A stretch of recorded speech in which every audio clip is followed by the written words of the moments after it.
Hello दोस्तों, जीना ऐसा कि दुनिया जीना चाहे आपके जैसा। ट्रिकी गोल्डन में आपका स्वागत है। दोस्तों, आज हम करेंगे राजस्थान के प्रमुख त्योहारों को पूरा। राजस्थान के प्रमुख त्यौहार स्टूडेंटों को याद नहीं हो पाते, लेकिन मैं इसे बड़ी इजी तरीके से, बड़े सिंपल बेसिक तरीके से पूरा कराऊंगा। त्योहारों को पूरा करने के लिए हमें हिंदू महाकैलेंडर याद होना बहुत ज़रूरी है। हम हिंदू महाकैलेंडर को याद करते हैं, जैसे चैत्र, बैसाख, जेठ, आषाढ़, सावन, भाद्रपद, आश्विन, कार्तिक, मार्गशीर्ष, पौष, माघ, फाल्गुन। दोस्तों, इसमें पहला महीना कौन सा है? चैत्र।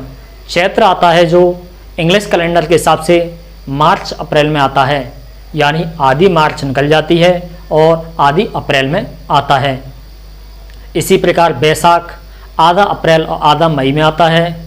जेठ आधी मई आधी जून में आता है और अंतिम महीना फाल्गुन आधा फरवरी आधा मार्च में आता है।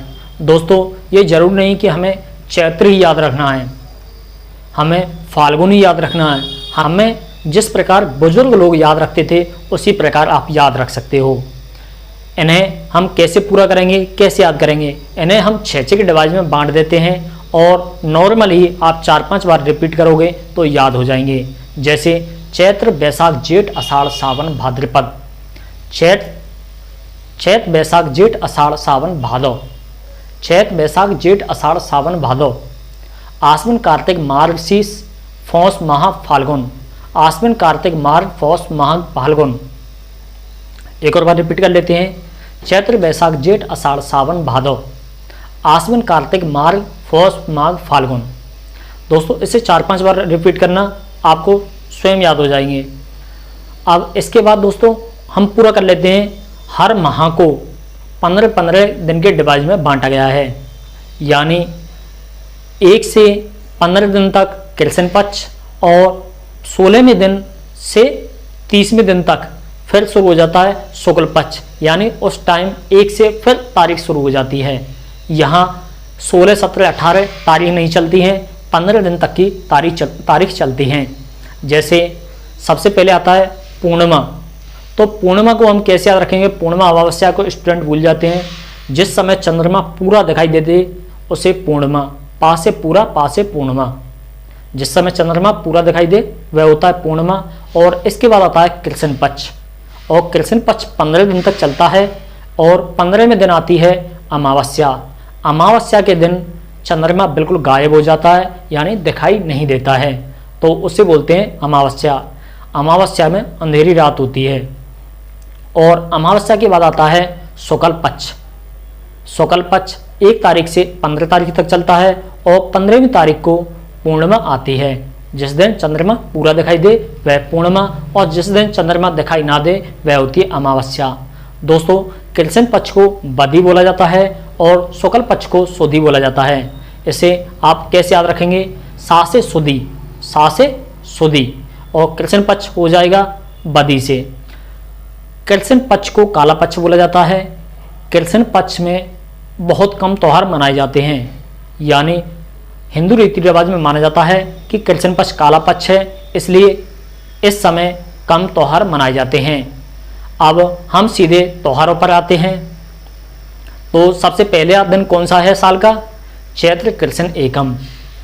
लेकिन इस समय नववर्ष शुरुआत नहीं होती, नववर्ष के आगे बताऊंगा कब शुरू होगी। तो पहला दिन कौन सा है? चैत्र कृष्ण एकम। तो इस समय मनाई जाती है धूलंडी। धूलंडी कब मनाई जाती है? होली के 1 दिन बाद। तो हम होली को भी पूरा कर लेते हैं। होली मनाई जाती है साल के अंतिम दिन, यानी साल का अंतिम महीना कौन सा है? फाल्गुन। फाल्गुन पूर्णिमा के दिन होली मनाई जाती है। होली हो गया, धूलंडी हो गया। धूलंडी के समय ही बादशाह मेला लगता है। बादशाह मेला ब्यावर अजमेर में लगता है। और इसी दिन फूलडोल महोत्सव मेला लगता है, जो कहाँ लगता है? शाहपुरा भीलवाड़ा में लगता है। और इसके बाद है चैत्र कृष्ण अष्टमी। इस समय लगती है गुड़ला अष्टमी। चैत्र कृष्ण अष्टमी, गुड़ला अष्टमी। गुड़ला अष्टमी जोधपुर की प्रसिद्ध है। और इसी दिन शीतला अष्टमी मनाई जाती है। शीतला अष्टमी वही अष्टमी है जिस दिन बासोड़ा मनाया जाता है, कि एक दिन पूर्व खाना बना लिया जाता है और उसे बासा होने के बाद खाया जाता है। तो बासोड़ा। गुड़ला अष्टमी और शीतला अष्टमी एक ही दिन मनाई जाती है। और ये हमारा कृष्ण पक्ष हुआ पूरा। अब हम करते हैं शुक्ल पक्ष को। तो चैत्र शुक्ल पक्ष में चैत्र शुक्ल एकम, इस दिन मनाई जाती है नववर्ष। नवरात्रा शुरू होती है, नववर्ष मनाई जाती है। दोस्तों इसका विशेष ध्यान रखना कि हमारा हिंदू रीति रिवाज के अनुसार प्रथम माह का प्रथम दिन कौन सा है? चैत्र कृष्ण एकम। लेकिन नववर्ष इस दिन नहीं मनाई जाती। नववर्ष मनाई जाती है चैत्र शुक्ल एकम को, क्योंकि कृष्ण पक्ष को काला पक्ष माना जाता है और इस समय कुछ भी महत्वपूर्ण त्यौहार नहीं मनाए जाते। तो चैत्र शुक्ल एकम पर नववर्ष और नवरात्रा शुरू होती हैं और चैत्र कृष्ण द्वितीया को सिंजारा मनाया जाता है। सिंजारा सिंगार शब्द से बना है, जिसका मतलब होता है कि पुत्री और पुत्र वधू के लिए सास शौक श्रृंगार की सामग्री बेचती है। सास श्रृंगार की सामग्री बेचती है, जिसमें काजल, बिंदी, लिपस्टिक विपस्टिक सब कुछ आते हैं। इसके बाद चैत्र शुक्ल तृतीया, इस दिन मनाई जाती है गणगौर। और गणगौर कहाँ की फेमस है? गणगौर जयपुर उदयपुर की प्रसिद्ध है और जोधपुर बूंदी में गणगौर नहीं मनाई जाती। दोस्तों इस बात का भी ध्यान रखना कि गणगौर कहाँ की फेमस है? जयपुर उदयपुर की गणगौर प्रसिद्ध है, फेमस है। और गुलाबी गणगौर भी फेमस है। गुलाबी गणगौर कहाँ की है? आप बताओगे जयपुर? नहीं, गुलाबी गणगौर है नाथद्वारा राजसमंद की। तो गुलाबी गणगौर कब मनाई जाती है? चैत्र शुक्ल पंचमी पर गुलाबी गणगौर मनाई जाती है, लेकिन गणगौर चैत्र शुक्ल तृतीया को मनाई जाती है। इसके बाद है चैत्र कृष्ण नवमी। चैत्र कृष्ण नवमी में रामनवमी मनाई जाती है। राम का जन्म कहाँ हुआ? अयोध्या में, और अयोध्या सरयू नदी के किनारे है।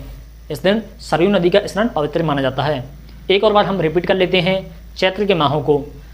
चैत्र कृष्ण एकम्बर दूलंडी, और इससे एक दिन पूर्व यानी साल के अंतिम दिन फाल्गुन पूर्णिमा को होली, और धूलंडी वाले दिन बादशाह मेला ब्यावर अजमेर में बढ़ता है। फूलडोल महोत्सव शाहपुरा भीलवाड़ा में बढ़ता है। और इसके बाद चैत्र कृष्ण अष्टमी, इस समय मनाई जाती है गुड़ला अष्टमी। गुड़ला अष्टमी जोधपुर की प्रसिद्ध है और गुड़ला अष्टमी के दिन ही शीतला अष्टमी मनाई जाती है। शीतला अष्टमी को बासोड़ा कहा जाता है। और इसके बाद शुक्ल पक्ष। शुक्ल पक्ष में चैत्र शुक्ल एकम, इस वर्ष नववर्ष मनाई जाती है, नवरात्रा शुरू होती है। और चैत्र शुक्ल द्वितीया को सिंजारा मनाया जाता है। सिंजारा श्रृंगार शब्द से बना है, जिसमें सास पुत्री और पुत्र वधू के लिए श्रृंगार की सामग्री बेचती है। और चैत्र शुक्ल तृतीया को गणगौर मनाई जाती है। जयपुर उदयपुर की गणगौर प्रसिद्ध है और जोधपुर बूंदी में गणगौर नहीं मनाई जाती। गण प्लस गौर दो शब्द से मिलकर बना है, जिसमें गण का मतलब होता है शिव भगवान और गौर का मतलब होता है पार्वती जी। और गुलाबी गणगौर नाथद्वारा राजसमंद की प्रसिद्ध है। इसके बाद चैत्र कृष्ण नवमी, रामनवमी, इस दिन मनाई जाती है रामनवमी। और राम का जन्म कहाँ हुआ? अयोध्या में। अयोध्या सरयू नदी के किनारे है, इसलिए इस दिन सरयू नदी का स्नान पवित्र माना जाता है। दोस्तों इसके बाद हम पूरा करेंगे बैसाख के त्योहारों को। आप सीधे सीधे याद रखना कि बैसाख में विवाह ज़्यादा होते हैं। बैसाख में विवाह ज़्यादा होते हैं। विवाह किस दिन होते हैं? आखा तीज के दिन। आखा तीज को ही अक्षय तीज बोला जाता है, इसी को अबुझ सावा बोला जाता है। और बैसाख में यह त्यौहार बैसाख शुक्ल तृतीया को मनाया जाता है। यह पता क्यों फेमस है? क्योंकि इस दिन सर्वाधिक बाल विवाह होते हैं। तो आप हमेशा याद रखना कि सर्वाधिक बाल विवाह कब होते हैं? आखा तीज के दिन। आखा तीज कब मनाई जाती है? बैसाख में। बैसाख में विवाह ज़्यादा होते हैं। दोस्तों अब हम पूरा करेंगे जेठ के त्योहारों को। जेठ यानी जेठ जी, जेठ जी जिससे घुमट करते हैं, जेठ जी। और जेठ में भयंकर गर्मी पड़ती है, भयंकर गर्मी पड़ती है, प्यास लगती है, तो हम छाया के लिए इधर उधर भटकते हैं, यानी हवा के लिए, छाया के लिए इधर उधर भटकते हैं। तो जेठ से आप याद रखेंगे निर्जला ग्यारस। जेठ में निर्जला ग्यारस, और निर्जला ग्यारस कब मनाई जाती है? जेठ शुक्ल एकादशी। इसमें बिना जल के, निर प्लस जला, बिना जल के व्रत रहते हैं, तो निर्जला ग्यारस। और छाया चाहिए, जेठ की गर्मी के लिए छाया चाहिए, तो तो छाया के लिए सबसे बड़े बड़े वृक्ष कौन से हैं? पीपल और बरगद। तो पीपल पूर्णिमा इसी महीने में मनाई जाती है, जिसे बुद्ध पूर्णिमा के नाम से जाना जाता है। यह जेठ पूर्णिमा में मनाई जाती है। और बरगद अमावस्या, तो बरगद अमावस्या भी जेठ अमावस्या पर। पीपल पूर्णिमा पूर्णिमा में मनाई जाएगी। बुद्ध पूर्णिमा पूर्णिमा में मनाई जाएगी। कौन से महीने में? जेठ में। बरगद अमावस्या कब मनाई जाएगी? जेठ अमावस्या को। इसके बाद हम पूरा करेंगे आषाढ़ के माह को। आषाढ़ में अकड़ जाते हैं, आषाढ़ में अच्छे अच्छे देवता अकड़ जाते हैं, ठीक है। आषाढ़ में देवशयनी 11 यानी देवता सो जाते हैं। देवशयनी 11 आषाढ़ शुक्ल 11 को मनाई जाती है। और जब देवता सो जाएंगे तो किस किस का काम रह जाएगा? एक शैतान का और गुरुओं का। शैतान और गुरुओं का काम रह जाएगा। तो इसी के बाद मनाई जाती है गुरु पूर्णिमा। गुरु पूर्णिमा कब मनाई जाती है? आषाढ़ पूर्णिमा को। और गुरु पूर्णिमा को ही व्यास पूर्णिमा बोला जाता है। दोस्तों हम रिपीट कर लेते हैं। बैसाख में विवाह ज़्यादा होते हैं, यानी इस महीने में आखा तीज मनाई जाती है, जिसे अक्षय तीज बोलते हैं, अब बुझ सावा बोलते हैं। यह बैसाख शुक्ल तृतीया को मनाई जाती है। इस समय सर्वाधिक बाल विवाह होते हैं। और इसके बाद ज्येष्ठ को जेठ जी। जेठ में भयंकर गर्मी पड़ती है, वहाँ बिना जल के नहीं रह सकते। तो निर्जला 11 जेठ शुक्ल एकादशी को। और हमें छाया के लिए बड़े पेड़ चाहिए, तो पीपल पूर्णिमा और बरगद अमावस्या। पीपल पूर्णिमा जेठ पूर्णिमा, पीपल पूर्णिमा को ही बुद्ध पूर्णिमा बोला जाता है, और बरगद अमावस्या जेठ अमावस्या को। अब इसके बाद आषाढ़ में अच्छे अच्छे अकड़ जाते हैं, देवता भी अकड़ जाते हैं। तो देवशयनी 11 देवता किस समय सोते हैं? आषाढ़ शुक्ल 11 को। और जब देवता सो जाएंगे तो किस किस का काम रह जाएगा? शैतान का और गुरुओं का। दोस्तों अब करेंगे सावन के महीने के त्योहारों को पूरा। सावन में बरसात अधिक होती है, हरियाली रहती है, और कीड़े मकोड़े निकलते रहते हैं, सांप निकलते हैं, नेवले निकलते हैं, नेवला बोलते हैं, और ऐसे ही चलते रहता है। अब इसमें सबसे पहला त्यौहार आता है नाग पंचमी। नाग पंचमी कब बनाई जाती है? बरसात में सांप निकलेंगे, नाग निकलेंगे, तो नाग पंचमी कब बनाई जाती है? सावन कृष्ण पंचमी के दिन। नाग होता है काला और कृष्ण पक्ष हो गया काला, का से काला, का से कृष्ण पक्ष, तो नाग पंचमी हो गई। श्रावण कृष्ण पंचमी वो। और इसके बाद नाग निकल गया तो डरने की कोई ज़रूरत नहीं है, क्योंकि नाग अगर निकला तो उसे मारने के लिए कौन आएगा? नेवला, निडरी नवमी। अगर निडरी नवमी कब मनाई जाती है? सावन कृष्ण नवमी के दिन। और इसके बाद आता है हरियाली अमावस्या। हरियाली अमावस्या कब बनाई जाएगी? सावन अमावस्या को ही तो अमावस्या बनाई जाएगी, हरियाली अमावस्या बनाई जाएगी सावन अमावस्या को। और इसके बाद आता है छोटी तीज, जिसे हरियाली तीज भी बोला जाता है। छोटी तीज या हरियाली तीज सावन शुक्ल तृतीया के दिन मनाई जाती है। कब मनाई जाती है? सावन शुक्ल तृतीया के दिन। दोस्तों याद रखना कि तीज हैं जो 2 हैं, तीज 2 हैं, एक छोटी तीज एक बड़ी तीज।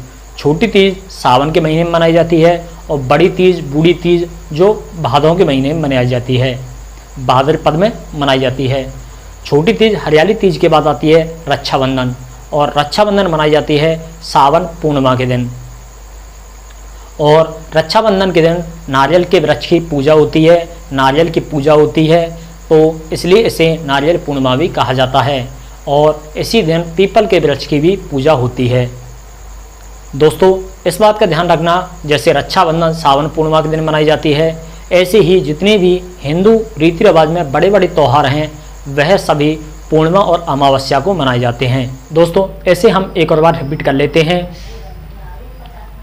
सावन में हरियाली रहती है, बरसात पड़ती है, और बरसात में सांप बिच्छू अधिक निकलते हैं। तो इसमें पहला त्यौहार कौन सा है? नाग पंचमी। तो नाग पंचमी कब मनाई जाती है? श्रावण शुक्ल पंचमी के दिन। और नाग कैसा होता है? काला, तो का से कृष्ण पक्ष। इसके बाद नाग को मारने के लिए न्योरा निडरी आएगा, ठीक है, नौरा आएगा। तो निडरी नवमी कब मनाई जाएगी? श्रावण शुक्ल नवमी के दिन। इसके बाद हरियाली अमावस्या श्रावण अमावस्या के दिन मनाई जाती है। और इसके बाद छोटी तीज और हरियाली तीज एक ही होता है। छोटी तीज और हरियाली तीज यह मनाई जाती है श्रावण शुक्ल तृतीया के दिन। और इसके बाद मनाई जाती है रक्षाबंधन। और रक्षाबंधन कब मनाई जाती है? पूर्णिमा के दिन, श्रावण पूर्णिमा के दिन रक्षाबंधन बनाई जाती है। रक्षाबंधन के दिन ही नारियल की पूजा होती है, इसी कारण इसे नारियल पूर्णिमा भी बोला जाता है और इस समय पीपल के वृक्ष की पूजा होती है। दोस्तों याद रखना, इतने भी बड़े त्यौहार हैं वह अमावस्या या पूर्णिमा को मनाए जाते हैं। दोस्तों यह राजस्थान के 30 त्योहारों की फर्स्ट वीडियो है और मैं जल्द ही इसकी दूसरी वीडियो भी लेके आ रहा हूँ। दोस्तों आपको अगर मेरी यह क्लास अच्छी लगी हो तो लाइक करना, शेयर करना और कमेंट करना बिल्कुल मत भूलना।